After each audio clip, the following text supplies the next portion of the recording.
سب کچھ ہو بیوی نہ ہو تو تنہائی کا احساس مار دیتا ہے۔ اس سے ایک اور مطلب نکلتا ہے کہ لباس کے بغیر ایک لمحہ گزارا نہیں۔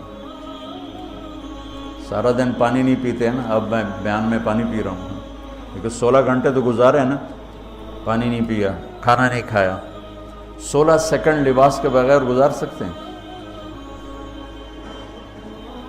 بولو۔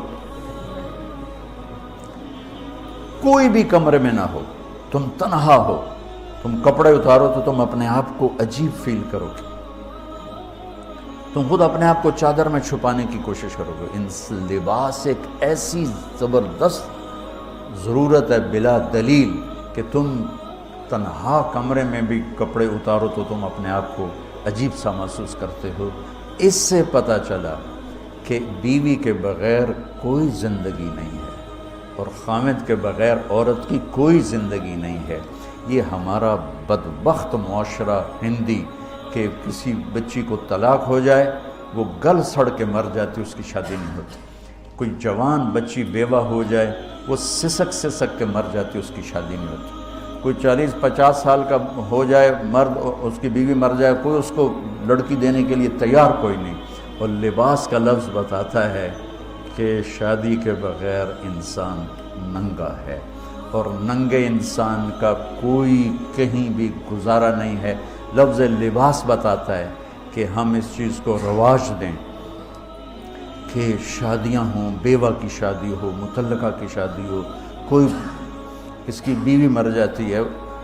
حضرت ابن مسعود کا فرمان ہے اگر میری موت میں 10 دن باقی ہوں تو بھی میں شادی کر لوں گا اگر میری بیوی مر جاتی۔ ابو ہریرہ کہتے ہیں اگر میری زندگی میں 7 دن باقی ہوں اور میری بیوی مر جائے تو میں 1 ہفتہ بھی شادی کے بغیر نہیں رہوں گا، میں شادی کر لوں گا۔ تو ہم ایک ہندی معاشرے سے متاثر ہیں جہاں بیوہ کی کوئی سنوائی نہیں، مطلقہ کی کوئی سنوائی نہیں، اور کوئی جوان بھی 2-4 بچے ہیں اور بیوی مر جائے تو اس کی کوئی شادی نہیں ہے، سسک سسک کے وہ بلک بلک کے زندگی گزارتے ہیں۔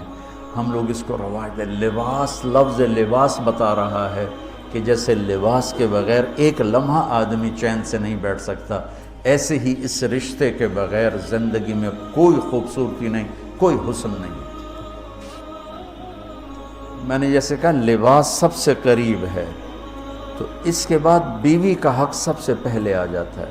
ماں باپ کی طرف سے زیادتی آئے تو تمہارے ذمے ہے اپنی بیوی کو بچاؤ، اللہ کے واسطے اپنی بیویوں کی حفاظت کرو۔ ہاں تمہاری بیوی کی طرف سے زیادتی آئے تو اللہ کے واسطے ماں باپ کی حفاظت کرو۔ تو اس کا مطلب یہ نہیں کہ تم ڈنڈا اٹھا لو، اپنے اخلاق ایسے بناؤ، سپرنگ بن جاؤ، سپرنگ جو فریشر سے کو قبول کر کے دب کر کے نیچے چلا جاتا ہے۔ نیچے جانے میں جڑ جانے کا نظام چھپا ہوا ہے کہ جھک جاؤ، ماں باپ ناراض ہو ان کے پاؤں پکڑ لو، بیوی ناراض ہو اس کے پاؤں پکڑ لو۔ ذلت میں عزت چھپی ہوئی ہے، ساری زندگی کا تجربہ بتا رہا ہوں۔ ذلت اللہ کی رضا کے لیے ذلت اٹھانے میں عزت چھپی ہوئی ہے۔ ہن لباس لکم، کتنا ہی مجھے غصہ چڑھا ہو میں اپنے کپڑے پھاڑوں گا، مجھے غصہ آ گیا میں نے اپنے کرتے پھاڑنے جو کسی یہ پاگل تو کرے گا، سمجھدار دوئے دا کرتا پاڑے گا، اپنا نہیں پاڑے گا۔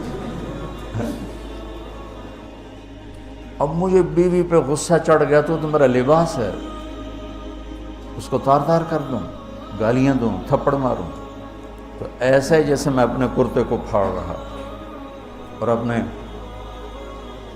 کرتے کو تار تار کر رہا۔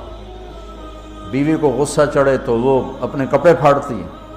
کپڑوں کے لیے کتنے حفاظتی نظام ہیں، الماریاں بنی ہوئی ہیں اور ہینگر بنے ہوئے ہیں، کریز خراب نہ ہو۔ جب پڑھتا تھا نا لاہور تو اسکول میں یا کالج کا میں سب سے خوش لباس لڑکا کہلاتا تھا، کہ میں اپنی اسکول سے آ کر نا، اب ہاسٹل میں کوئی استریاں تو ہیں نہیں، نہ ہی کوئی نوکر، تو اپنی پتلون کو ایسے ہاتھوں سے استری کرنا اور کر کے پھر تہ لگانا، پھر سرانے کے نیچے رکھنا، پھر اس کے اوپر سونا تاکہ